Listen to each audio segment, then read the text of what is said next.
Bienvenidos a un capítulo más de Roberto Alejos Podcast.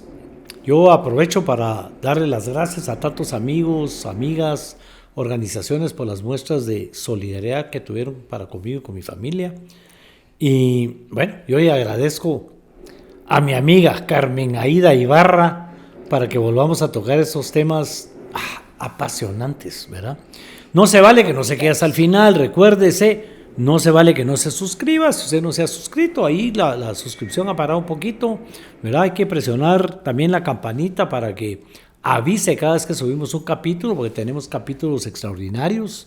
Tenemos el Club de Lectura con Alfonso Portillo, que por cierto es el 11 de febrero. Hoy vamos a tener un homenaje a Gabriela Aguilera como parte del club.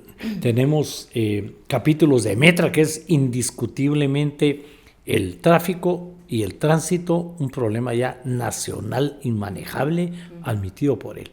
Pero ahorita estamos en un tema que pasamos todo el año pasado anunciándolo. En el 2026 vienen elecciones de todo. Tribunal Supremo Electoral, Corte de Constitucionalidad, Fiscal General de la Nación y más, ¿verdad? Eso pues arrancó ya y Carmen Aida, la gente no muy entendemos, me voy a incluir ahí, los procesos. Estamos hablando de las comisiones de postulación otra vez y la gente dice, ¿pero por qué? Para una cosa es una comisión, para esta es otra comisión, aquí es otra comisión, ¿verdad?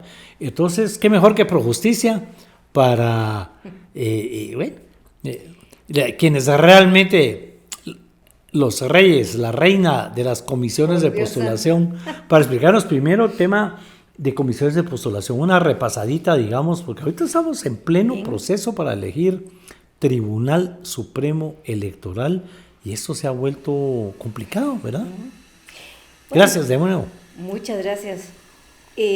Pues efectivamente hay una enorme complejidad en los procesos de postulación, pero si uno se dedica al análisis político y lee adecuadamente la legislación vigente, la Constitución, puede entender todos esos procesos, sus diferentes fases y etapas y cuán permeables son a las negociaciones espurias, al amaño, a todas las cosas que definen la actividad mafiosa en las instituciones de justicia, del régimen electoral, de justicia constitucional, todas aquellas que ejercen controles democráticos y controles financieros como la Contraloría General de Cuentas, que en realidad están derivando en que el país vaya de truco en truco, de amaño en amaño, burlando las leyes y lo establecido en la Constitución, porque los constituyentes y después los diputados que modificaron las leyes pertinentes para tener lo que tenemos hoy en materia de elecciones de segundo grado, nunca pensaron, por ejemplo, que de la noche a la mañana viniera ese binomio del magistrado Néstor Vázquez de la CC y el abogado Armando Ajín, y se inventaran que de alguna manera se puede burlar el voto de la asamblea del Colegio de Abogados, usando piezas, por supuesto, que presentan estas acciones, que se podía burlar la voluntad de esa asamblea. Pero no es la primera vez que sucede. Que tratan de hacer algo así, ¿verdad?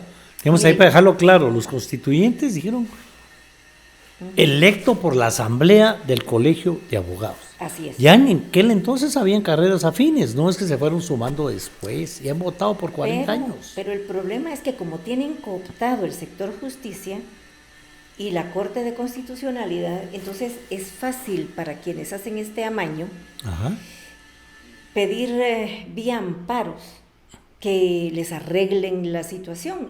Y parte de eso es que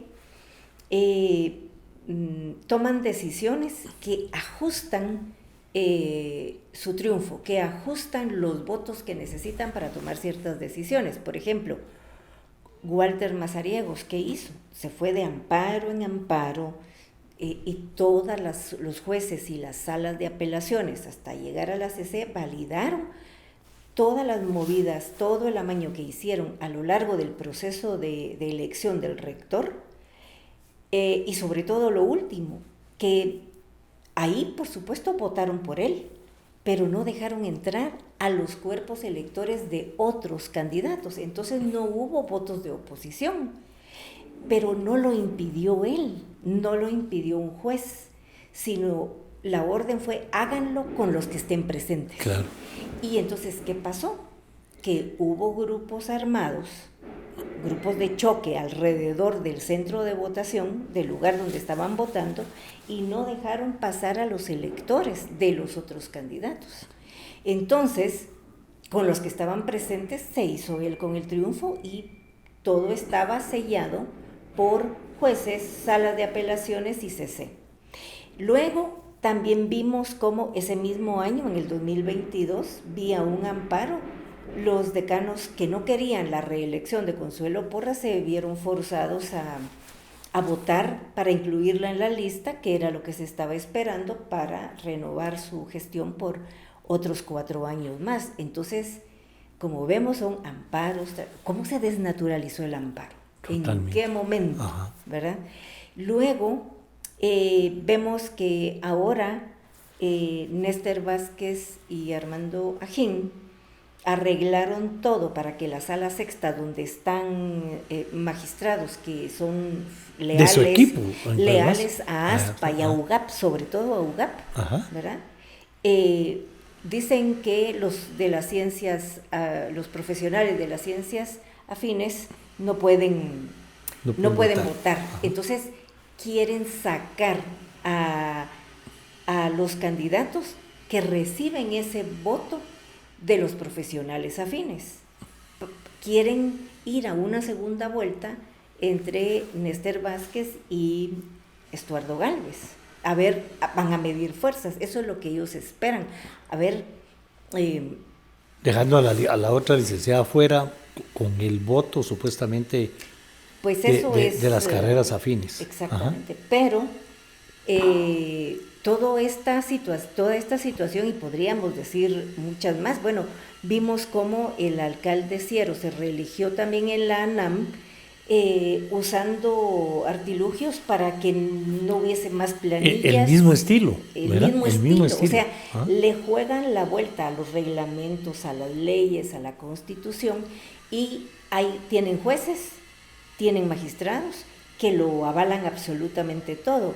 Entonces, por eso se vuelven más complejos estos procesos, porque si fuera todo como sucedía antes, por lo menos del 2022 para atrás, esto no necesariamente tendría que ser más complejo de lo que ya es, y tendríamos más certeza.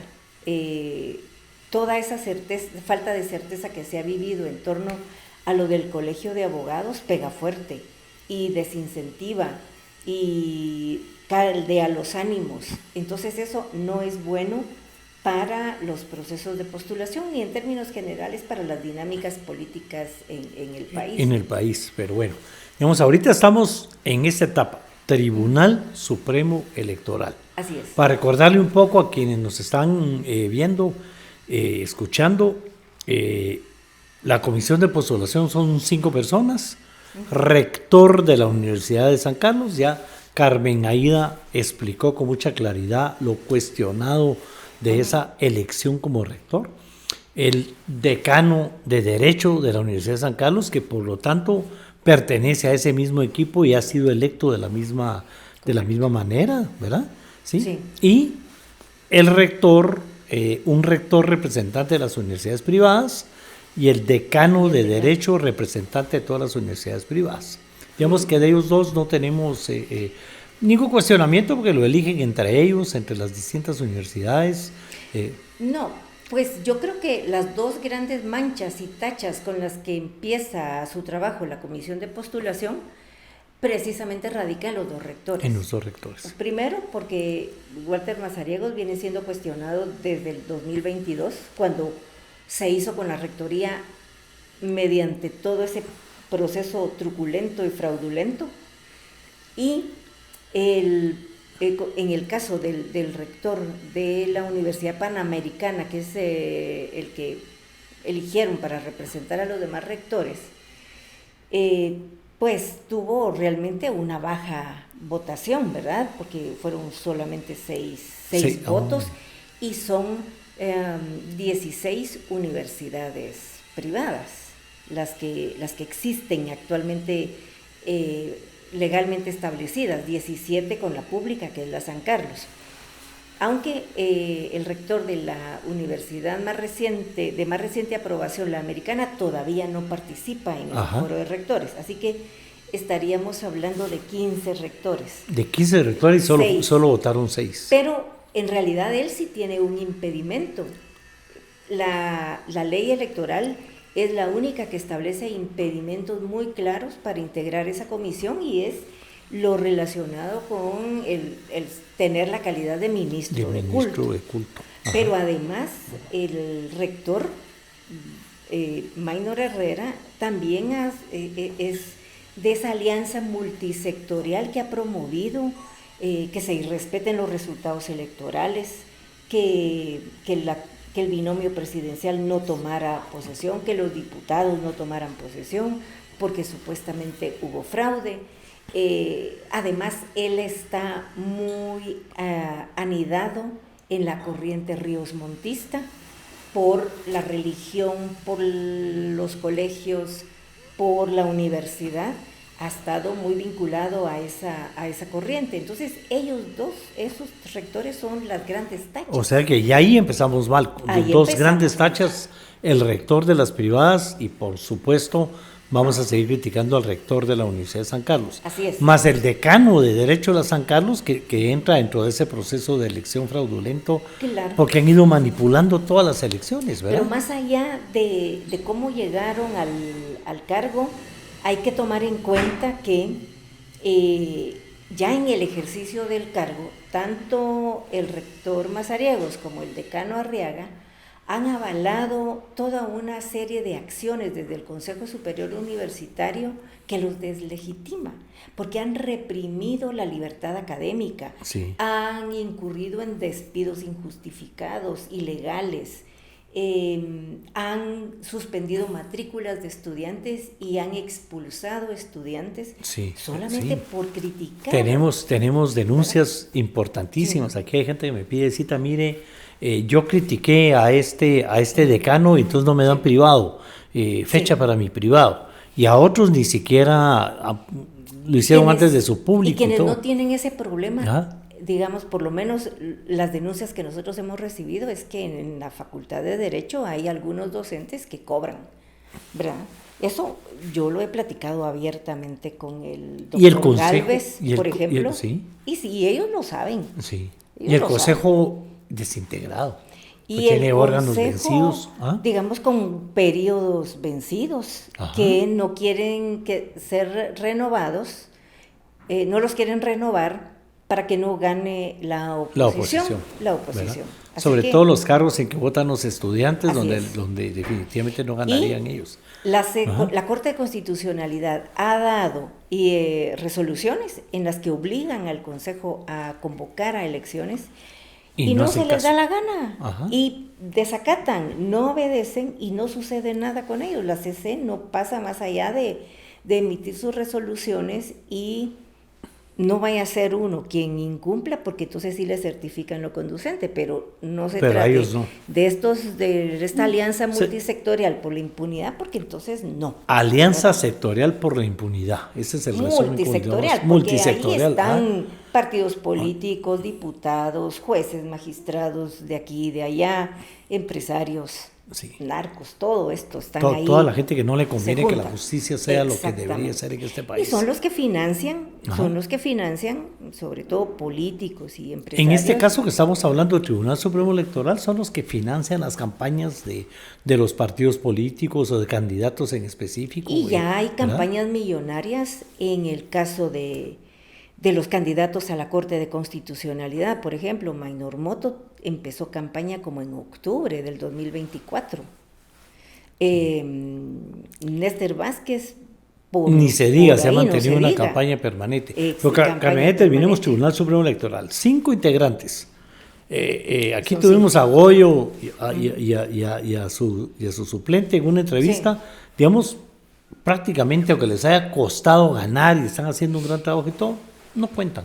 Porque al final ellos son un voto donde probablemente los esté... Y es un casi lo que propongan ellos lo van a negar los otros. Y es un voto que a mí me gustaría también pedir que lo analicemos. O sea, es un voto en la comisión, pero hasta ahora yo no los he visto, digamos, pelear para que las cosas mejoren en la comisión. Y no digo pelear, no han argumentado nada. Todas las decisiones se están tomando por unanimidad o por mayoría de votos, pero esa mayoría de repente no es porque ellos se opongan, lo han avalado todo. Entonces creo que no son habrá de que oposición esperar. No están ni siquiera haciendo oposición.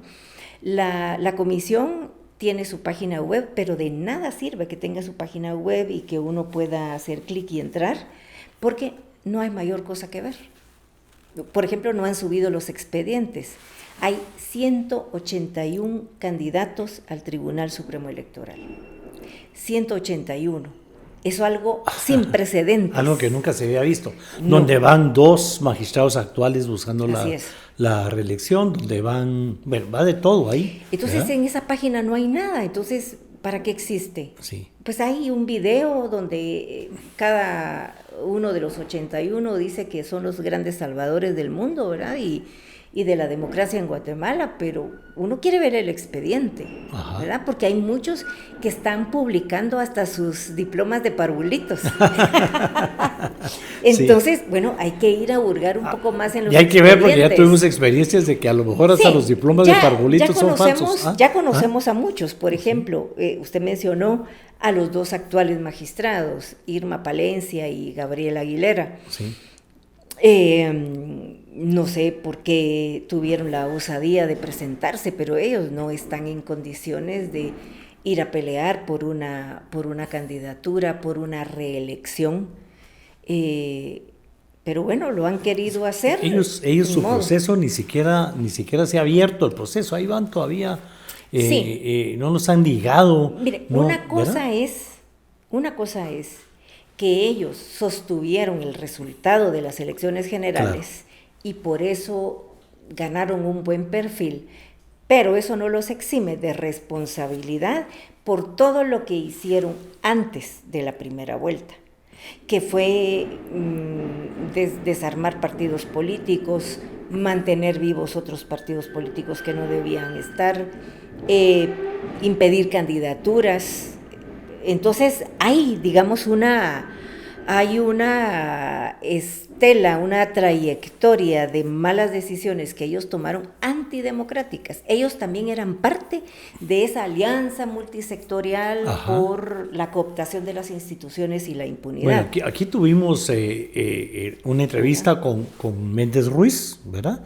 Donde Méndez Ruiz aquí fue muy claro en hablar de cómo Yamatei estaba metiendo las manos en el Tribunal Supremo Electoral, y ese Tribunal Supremo se arrepiente, cambia de opinión y después se vuelve como una venganza, y cómo nos hemos ido paseando en todo, ¿verdad? Sí, pero hay que examinar bien desde el punto de vista administrativo qué negocios hicieron, ¿verdad? Porque yo creo que eso sí es necesario que se ventile bien.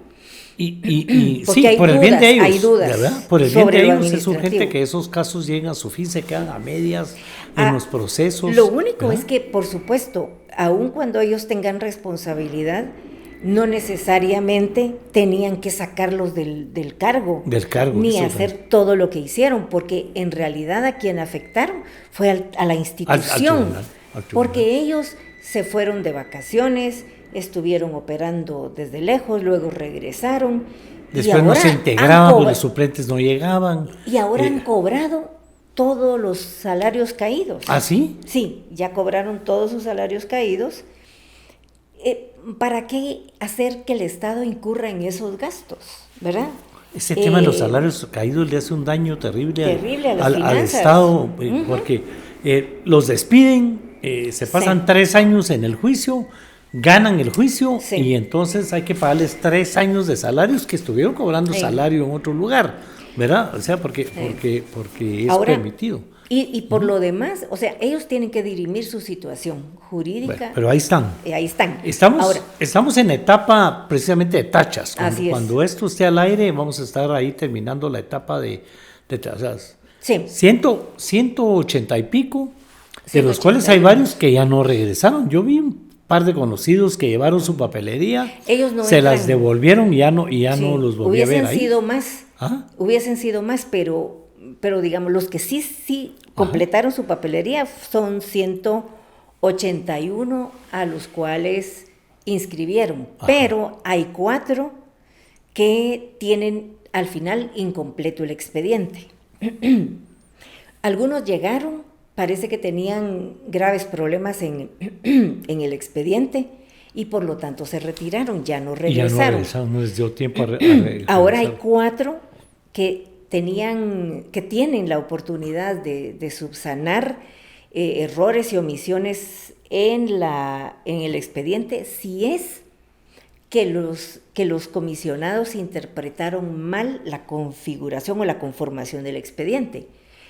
Ellos ya no pueden decir, miren, se me olvidó fotocopia de mi DPI, ya no. Ya no, hay que no autenticó su colegiación, ya no puede. Sí, ya no puede. Ya no puede. Entonces, podría ser que se queden fuera estos 4, 81 menos 4, por ahí tendríamos 177. Estamos hablando de 177. Mira. 177. Y esos 177 ahorita están en la etapa de presentar tachas. ¿Cualquiera puede presentar tachas, Carmen? Cualquiera puede presentar tachas, siempre y cuando quiera. Lean, ahí está la lista en el diario oficial, porque aparentemente en la página no aparece.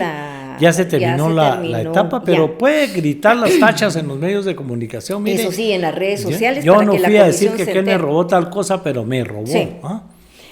Y es importante que se sepa que aún cuando no presentaron las tachas en el momento en que debían hacerlo, pueden hacerle llegar a la comisión de postulación vía los medios de comunicación, vía las redes sociales, cualquier información que pueda ser útil para analizar el perfil. Exactamente. Entonces, de esos 177 más o menos que quedarán ahora, aparentemente, si pudiera ser, pues puede ser que se reduzcan a raíz de las tachas, algunos que se paren retirando. No los pueden sacar por tachas, no. Ya solo hay una depuración.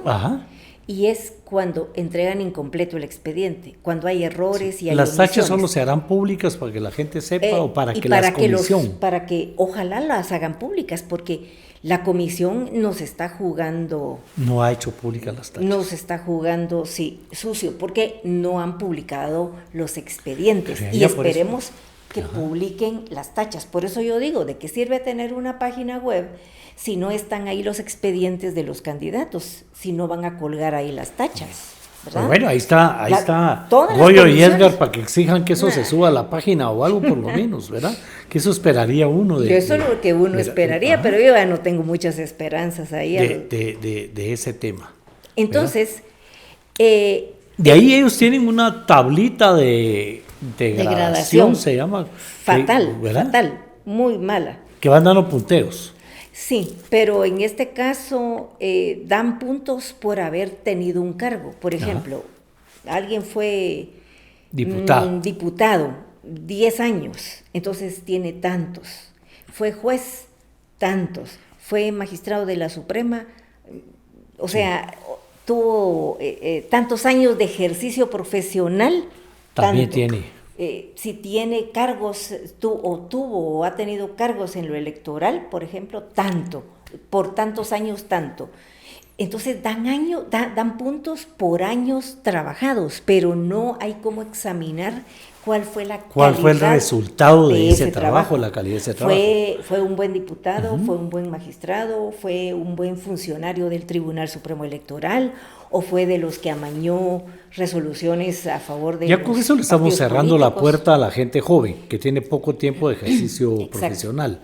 Y dan puntos solo por haber tenido el cargo, sin que a lo mejor renunció, lo sacaron o algo por el estilo, y eso no cuenta. Les molesta a los comisionados la tabla de gradación, no la hacen a conciencia. Creo que ahí debería para ayudar, seamos sinceros, porque algunos de sus favoritos pueden salir mal parados.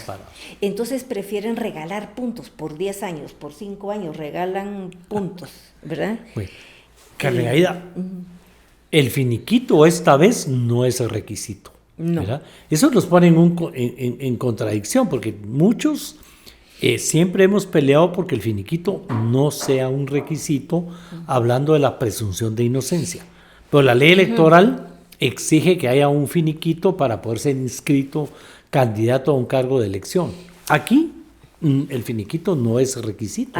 Eso yo creo que habría que someterlo a toda una interpretación, y hay tiempo antes de llegar a las elecciones del 2027, porque en realidad lo que se le pide a todos es le llamamos finiquito, pero es una constancia transitoria de que no tiene reclamos o denuncias, ¿sí? ¿Verdad? Porque cosas administrativas. Eso es un poco como nació el antejuicio, ¿verdad? Pues va un diputado camino a votar, yo le meto un antejuicio, una denuncia, lo captura la policía y ya no llega a la votación. Entonces, por eso se inventó el antejuicio, ¿verdad? Entonces, en este caso para eso es... Pero un finiquito sí lo podrían pedir, digamos, si la persona ya tiene su solvencia después de 20 años de haber dejado un cargo, ¿verdad?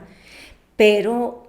porque lo que se ha acostumbrado a pedir es una constancia transitoria, y eso no necesariamente es correcto, porque solo hasta que la persona ha ganado su solvencia se puede decir eso, que ya no tiene ninguna cosa pendiente con la Contraloría. Es que uno pone una denuncia en la Contraloría General de Cuentas y ya no tiene finiquito. Fue lo que hicieron con Jordán Rodas, y ahí se prestaron los de la jugada. Los de todos. Pasó en la CDAG, les metieron denuncia a los candidatos, después resultó que la denuncia no tenía ningún fundamento porque la elección ya había pasado. No sé si me he explicado bien en el tema de Anestil Gotas, un producto que es fácil de encontrar en las farmacias. Anestil Gotas detiene el dolor de muelas, el dolor de oídos, dos de los dolores más grandes, más fuertes, a pesar de la sencillez que pareciera que son. Esto es para detenerlo definitivamente o mientras logramos ir al médico si la cosa es grave. Anestil Gotas, fácil de encontrar en sus farmacias. Pero además, también hay que empezar a ver, volviendo a lo de las tachas, a mí me gustaría ver. Vimos a Carlos Pineda, el precandidato o el aspirante presidencial, ir a poner tachas contra aquellos jueces que tuvieron que ver con el caso que derivó en la cancelación del partido que lo estaba y por lo cual él no pudo ser candidato presidencial. Eso tampoco es correcto, porque esto se tuvo que haber agotado. O sea, a un juez no se le puede tachar solamente porque emitió una resolución que a mí no me gusta. Si estamos en medio de un proceso, hay que ir a las apelaciones, hay que ir a la Corte Suprema de Justicia y hay que ir a la Corte de Constitucionalidad. Pero si aquí no sucedieron las cosas como a mí me gustaban, pues hay que seguir peleando en la ruta legal establecida, no ir que saquen a los candidatos porque a él no le pareció. Porque resolvieron en su contra y él ya no pudo ser candidato. A ver si lo dejan ahora, porque en el 2024 él promovió el antivoto contra los magistrados de la sala que habían estado en el resuelto, tema, en la resolución que lo afectó. Ajá.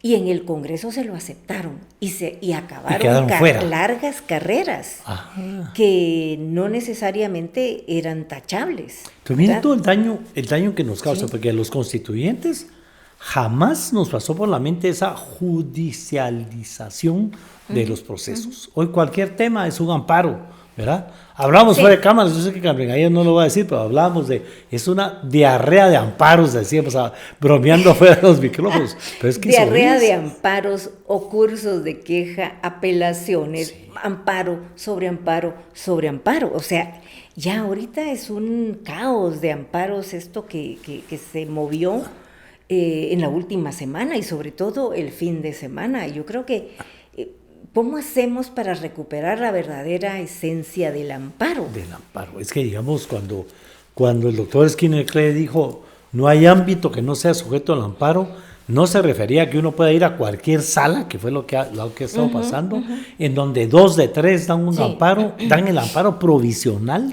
Y el amparo provisional para todo. Sí, ¿verdad? pero la Corte de Constitucionalidad ha fallado porque tiene que normar por la vía administrativa. Ya lo había nombrado, lo había normado antes, para eso no les toca, no es de su jurisdicción. Ahora, en el tema de las comisiones de postulación, sí, hay que recordar que fue Alfonso Carrillo, el abogado que empezó en el 2009 a meter amparos y amparos y amparos y amparos. Y en aquel entonces, realmente, el primer amparo en un proceso de postulación lo presentaron Eric Castillo y Fanuel García por una irregularidad en que estaba incurriendo la comisión, y fue un amparo válido y bueno, porque era necesario clarificar esto. Posteriormente, también el primer amparo de Carrillo fue bueno, porque se aclaró que usted no puede decir que el candidato Y tiene 10 puntos de ética, ¿verdad?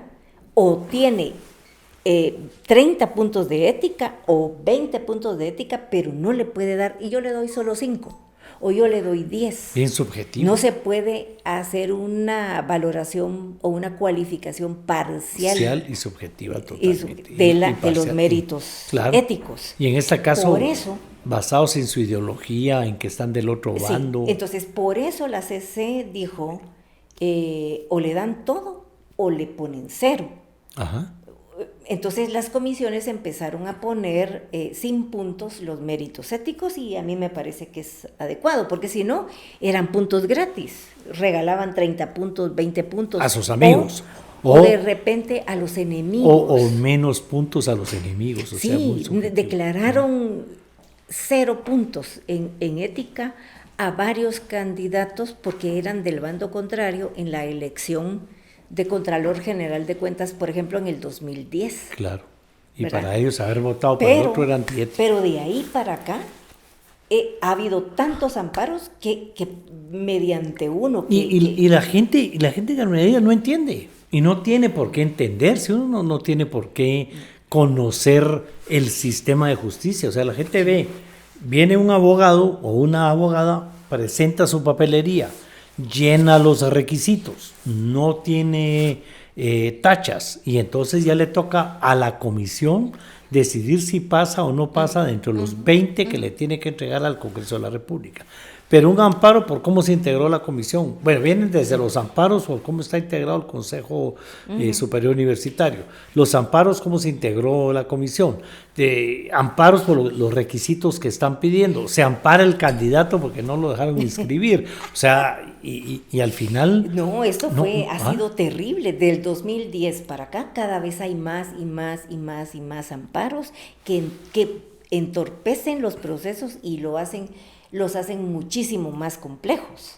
Bueno. Y ya, por ejemplo, la elección de magistrados del TSE es relativamente lo menos complejo. Lo menos complicado. Pero, 5 personas en la comisión de postulación. Así es. Cuestionables. Y 5 suplentes. Cuestionables 3, 4, digamos, por ahí en ese tema, pero al final es la más pequeña. Sí. Reciben, como nunca en la historia, ¿verdad? Casi 200 expedientes con todos los que se atrevieron. Los revisan, los devuelven, están a la espera de 4 que ver si llenan o no llenan la papelería que les hizo falta.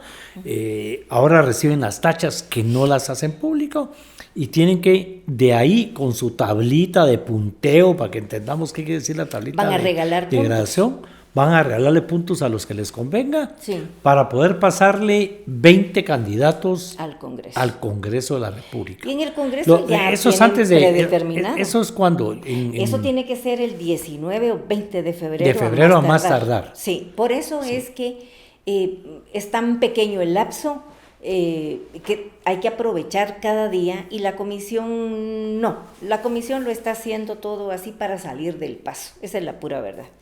Por lo menos hasta ahora.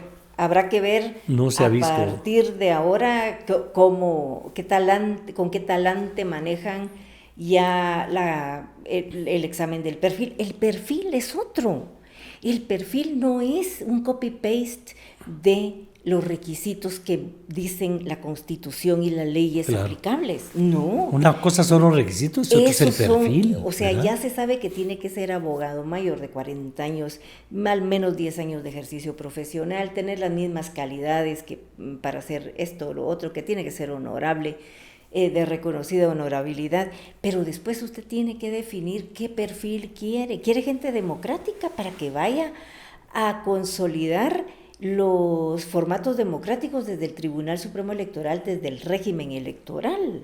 Sí, es de los que dijo que hubo fraude, es de los que ayudó al Tribunal Supremo Electoral a entorpecer cosas, o de los que ayudó a algún partido que no tenga conductas u opiniones contrarias a la democracia. Eso más o menos quedó adicionado al perfil, pero también tendría que ser, por ejemplo, parte de un perfil que en el ejercicio de su profesión no le hayan granjeado al Estado de Guatemala condenas internacionales, por ejemplo, ¿verdad?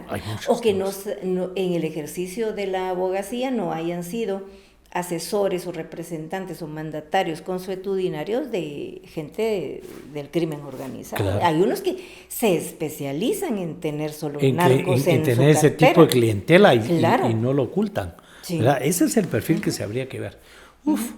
¿Verdad? Y estamos hablando del Tribunal Supremo Electoral.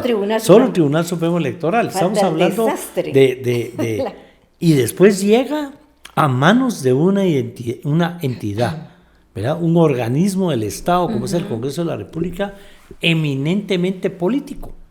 Porque eso hay que aceptarlo, yo lo repito cada vez que pueda. Entonces la decisión de los diputados es política. No va a decir, ese tuvo mejor punteo, aquel sí llena el perfil, aquel tiene unas tachas bien feas que la comisión no tomó. No, ahí se van a ir por lo que políticamente les convenga, ¿verdad? O como se ha hecho otras veces, en que diga, al partido más grande le toca 2 titulares y un suplente, al segundo más grande les toca 1, cada quien propone y a menos. O sea, la decisión va a ser eminentemente política y por eso el trabajo de la comisión de postulación y de fiscalización es sumamente importante. Es importante, ¿verdad? Porque es como el filtro, claro. pero con los 2 rectores de ese talante, más los decanos de derecho, que no generan confianza, estamos fatal, pues no hay esperanza, no hay expectativas, mejor dicho, no hay expectativas de que vayan a mandar lo mejor de lo mejor. Y lo que van a mandar, obviamente, si va van algunos perfiles adecuados, idóneos ahí, el Congreso no los va a aceptar, porque acuérdese que las mayorías son los pocos partidos que quedan y la mayoría de votos va a ser de gente que ya se desvinculó de un partido político. Ese es otro tema. Claro. ¿Verdad? Digamos, hay un enorme porcentaje de diputados que ya no están en su partido, que no se declaran independientes porque si no, no pueden presidir comisiones, pero ya no están dentro de la estructura. Y esa enorme cantidad de diputados votan. Hay una gran atomización. Claro. Como que las estructuras partidarias ya no tienen poder y el que tiene poder es el diputado por sí mismo, el jefe de bloque. Y la institución que estaría encargada de fortalecer el sistema de partidos políticos es el TSE. Y va a ser electo por los que no le hacen caso a sus partidos o que se salieron de sus partidos o los sacaron de sus partidos. Así es. No, esto está Está delicado. Y la población le tiene que poner atención, porque al final, ¿verdad? Pero, y la gente dice, yo como no soy político, no me afecta. Claro que le afecta, porque van a aceptar partidos que no deberían de aceptar, van a aceptar candidatos que no deberían de aceptar, o van a parar candidaturas que no deberían de parar. O sea, es realmente en manos de ellos están dos elecciones. La que viene el año entrante, hoy sí ya está cerca el retiro de don Bernardo Arevalo, ya el 2027 es año de campaña, ¿verdad? Sí. Y la otra, este tribunal va a organizar dos elecciones generales en un país donde en cada elección se elige de todo. Y mucho tememos que los peores perfiles son los que van a quedar. Y al mismo tiempo, Carmen Aida, arranca la elección de magistrados para la Corte de Constitucionalidad. Y mire cómo arranca. El Colegio de Abogados y Notarios y Carreras Afines ahí se adelanta, ¿verdad? Convoca tempranito y como correspondía. Pues era lo más lógico, ¿verdad? Que lo hiciera rápido, salir del tema. Pero eso es porque el binomio Néstor y Ajín creen que van a perder y que solo con esta maña pueden soplarse a los otros candidatos. Ya el colegio prevenía que le iban a meter recursos, que le iban a meter eso, el otro, y tal vez por eso lo adelantó. ¿Sí? No sé si por eso lo hicieron, pero de todas maneras en el peor momento se toma la decisión, porque están cambiando las reglas del juego por una decisión arbitraria de los magistrados de la Sala Sexta pocas horas antes de la elección. Eso no ayuda en nada al Estado de Derecho. Bueno, las personas que nos siguen en estos programas me gritan en la calle, para hacer el amor con tranquilidad y responsabilidad, ¿verdad, Lick? Sí, les digo yo, Masculán, un preservativo alemán de mucho prestigio, nuevo en el mercado, fácil de encontrarlo en sus tiendas de conveniencia y en sus farmacias. ¿Verdad? Eso no puede ser. Y la CC es la que tiene que parar eso, pero ahí hay 3 que quieren que no lo quieren parar. Que Néstor siga ahí, pues sí. O sea, ¿cuántos años, cuántas décadas han votado? Y ni siquiera han votado porque nunca le habían puesto atención a los profesionales afines. Ni siquiera se decía el Colegio de Abogados y Carreras Afines, no. Es la Asamblea del Colegio de Abogados, punto. Que eso se dejó en la Constitución. Cuando se puso la Constitución ya existían las carreras afines como parte de la Asamblea del Colegio de Abogados. Y este binomio Néstor-Ajín van por ASPA y por UGAP. Ajá. Y ASPA es de los Asociación Solidaria de los Profesionales Afines, y ellos mismos son los que están moviendo todas las tuercas en la Corte de Apelaciones y en la CC para que los afines queden fuera. Entonces, ¿cuál solidaridad con los afines?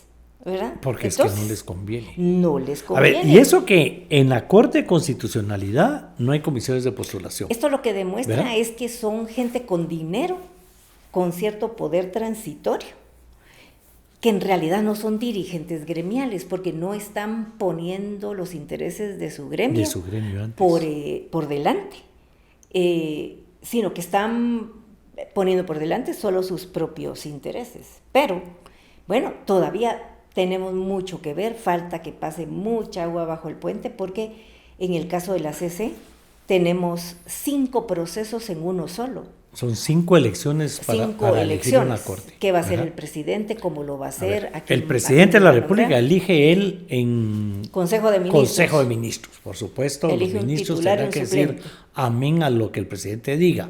Sí. No se oye nada del equipo presidencial, absolutamente nada. Él lo tendrá que proponer, Consejo de Ministros, un titular y un suplente. Sí.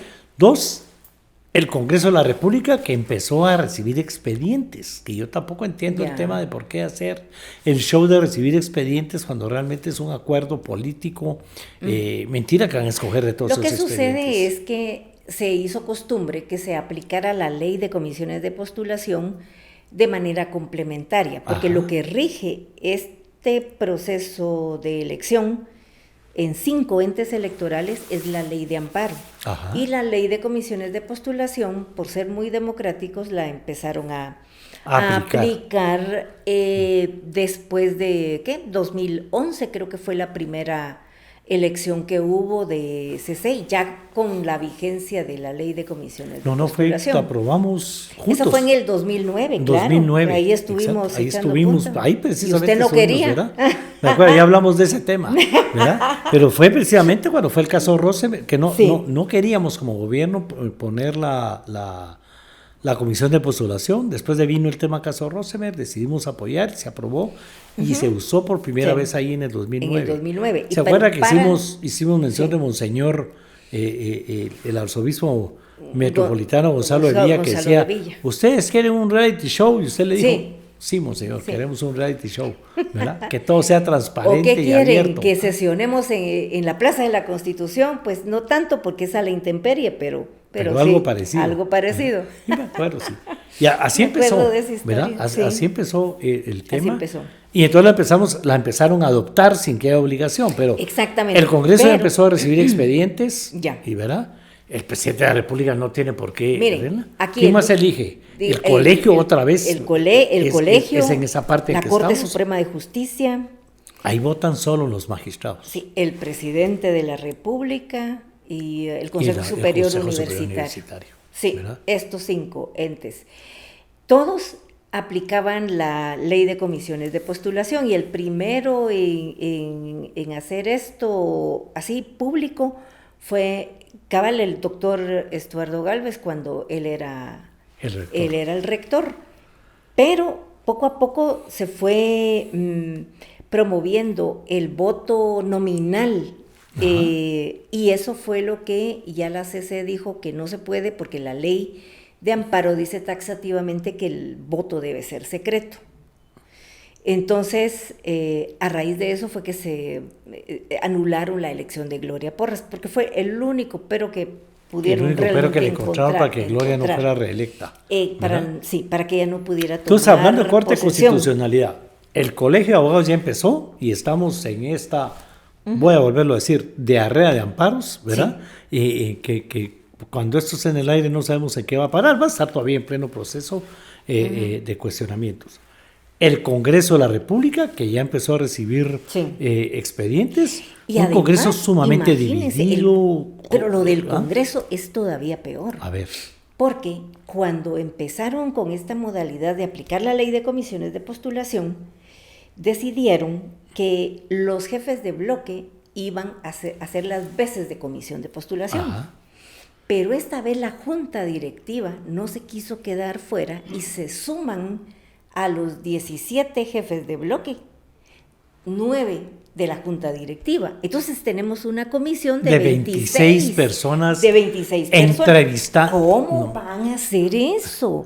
Yo sí lo hablé tanto con el anterior presidente como el nuevo, que tenían que ser los jefes de bloque o que conformaran una comisión al estilo además, de la de derechos humanos, claro, uno por cada partido. Pero además que ahí van a estar los jefes de bloque cuando más de la mitad no se sienten representados por esos jefes de bloque porque ya no están en esos bloques. Sí. O sea, no tiene sentido esa comisión de postulación. Entonces, imagínese que va a ser una comisión que va a analizar los expedientes y va a llevar a cabo todo el proceso de postulación de 26 gentes, casi tan grande como las comisiones de 37 que postulan a las Cortes. Y cuando propongan, hay casi un 50% de los diputados que van a decir, nosotros no fuimos parte de esas comisiones de postulación. Ahora, todos están tratando de irse a la secretividad o a no hacer eventos públicos. Es el caso, por ejemplo, de la Universidad de San Carlos. Obviamente al rector le gusta la oscuridad,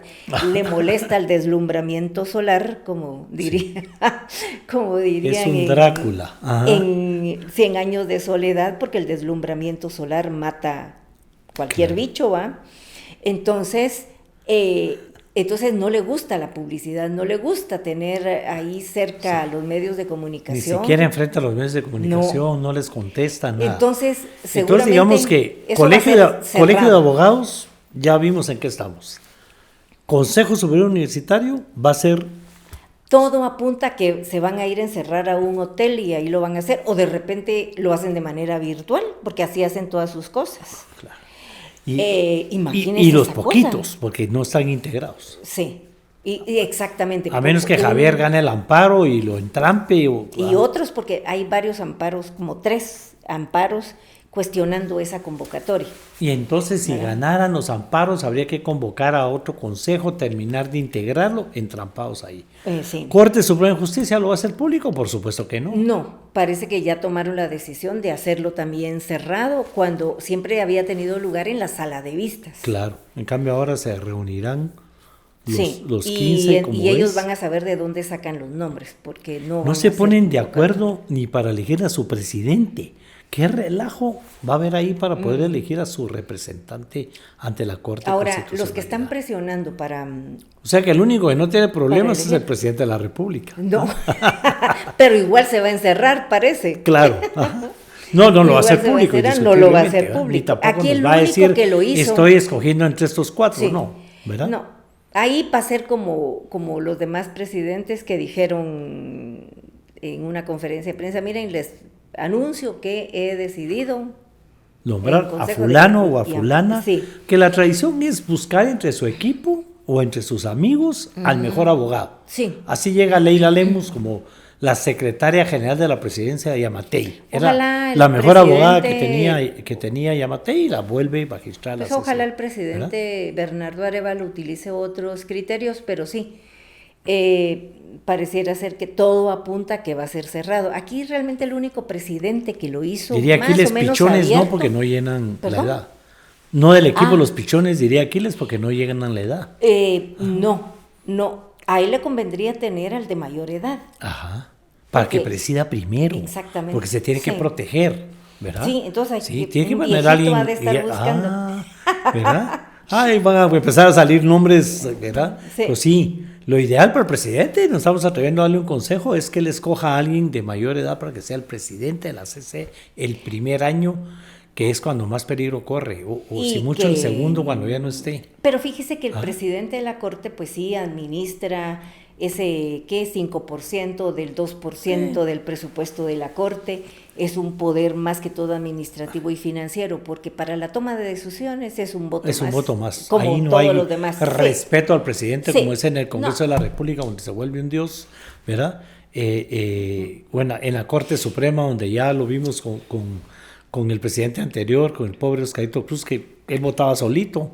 En fin, o sea, no. Pero los fregó. Aún un voto solitario fue valiente y dijo, aquí no tenemos capacidad para albergar a las 2 comisiones y para poder hacerlo necesitamos hacer una serie de movimientos administrativos y financieros y remodelaciones que se tardarían 6 meses. Hay que reconocer que se quedó solito, pero fue valiente. ¿Verdad? Y al final hay que reconocer que Oscar Cruz fue valiente, porque ya estos querían hacer de todo, ¿verdad? En el 2024, los magistrados de 10 meses, ¿verdad? Querían quedarse. Tribunal Supremo Electoral, Corte de Constitucionalidad, y vamos a tener que dejar un capítulo especial para hablar de fiscal general, jefe del Ministerio Público. Esa es cosa aparte, ¿verdad? Porque ahí hay mucho en juego, mucho de la democratización y la modernización del sector justicia se va a resolver por esa vía. Eso, si agarramos esa ruta de nuevo, si la retomamos, o si vamos qué sé yo, a irnos por una ruta de más de lo mismo que tenemos ahora. De atacar con persecución espuria a los opositores y a los críticos. Bueno, ya vimos, digamos que aceptemos que hubo un fracaso en elegir al organismo judicial en la pasada reciente, donde había muchísima esperanza de que fuera algo totalmente diferente. Vimos que no, ahí siguen sin poder elegir a su presidente, la corrupción sigue a marchas forzadas como una costumbre ya erradicada en el organismo judicial. Vemos cómo han hecho cosas terribles. Ay, sí, ¿verdad? Como nombrar ellos mismos a los magistrados de sala de las salas nuevas. Y ese proyecto que era bueno de crear más salas, porque iban a ser como 70 salas nuevas, se truncó porque ellos quieren disponer de a quienes van a nombrar cuando esa es función constitucional de los diputados. De los diputados de la lista que sobró. Pero la CC mantiene retenido ahí eso porque están esperando a ver a quién elige la Corte Suprema. Qué terrible. Esas salas, las salas, hay 4 que están funcionando con suplentes. Y todas las otras están paradas. Paradas por la Corte Constitucional. No, porque la Corte ya no siguió con ese proceso. Ajá. Porque tal vez eventualmente la CC, cuando ya pase todo esto, o la nueva Corte va a tener que resolver que no pueden arrogarse facultades que son propias del Pleno del Congreso. Y va a quedar en manos de la próxima Corte. Pues, y entonces ahí es donde la Corte de Constitucionalidad de por sí es exageradamente importante porque es el órgano creado por los constituyentes para vigilar que ningún funcionario público abuse de la Constitución en contra de la ciudadanía, ¿verdad? Correcto. Y sin embargo vimos a doña Consuelo pidiendo que la protejan a ella de los ciudadanos, ¿verdad? Para eso nos fue hecha la Corte, para que veamos lo mal que estamos. Yo creo que en un mes más o menos ya vamos a saber para dónde va doña Consuelo. Sí. A ver qué. ¿Va a tratar de reelegirse, Carmen Aida? Sí, ¿verdad? Va a tratar de meter expediente. O meterse a la Corte de Constitucionalidad. No se sabe. Ella puede ser electa en la Corte Constitucional por el Consejo Superior Universitario o por la misma Corte Suprema de Justicia y no hay nada que podamos hacer. Sí. No. En el Congreso no le alcanzan los votos, a pesar de que tiene muchos admiradores que tiene ahí. Muchos amigos y admiradores ahí, sí. Pero no le alcanzan los votos. Pero en el Consejo, si se queda como está, o en la Corte Suprema de Justicia, nos puede ahí saltar la liebre, ¿verdad? Así es. O sea que hay que estar atentos a todo esto. Y es importante, porque uno siempre cree que la justicia no tiene nada que ver con uno. Cuando de repente, ¡pum!, ahí se fue mi hijo, mi pariente detenido a las carceletas porque iba manejando con unos traguitos de más, porque tuvo un accidente de tránsito, porque alguien le metió una denuncia espuria o algo por el estilo. Eso es lo peor. ¿Verdad? Deje a los bolos que andan manejando. O sea, el problema son las denuncias espurias, esas denuncias anónimas, con casos en reserva, que antes eran la excepción, ahora son la regla. Todos los casos en reserva. Y vemos hay una corte donde deja libres a los que no debe y tiene presos a los que no debe, ¿verdad? Y los juicios se vuelven para la eternidad. Aquí tenemos para más, así que vamos a seguir viendo a Carmen Aida por aquí, ¿verdad? Para hacer el análisis. Pero ahorita mucho trabajo. Carmen Aida necesita ayuda, ¿verdad? Si la población no se inmiscuye, si no hay fiscalización, si usted no participa, manden información, la suban en las redes. Projusticia, que se les quede, projusticia. Ahí se recibe cualquier tipo de denuncia, no tiene por qué ser darse a conocer quién se la mandó, pero se puede investigar. Necesitamos realmente la participación ciudadana urgentemente. Yo lo he puesto en mis columnas de la hora, porque no se puede solita. Y además ya nos involucra a la gente como cuando estrenamos la ley de comisiones de postulación, donde debería ser un reality show, mimos y de todo. La gente tiene miedo o no entiende qué es lo que tratamos de hacer con estos. Pero hay organizaciones que se están movilizando. Hoy, por ejemplo, se presentaron más de 40 tachas. Ajá.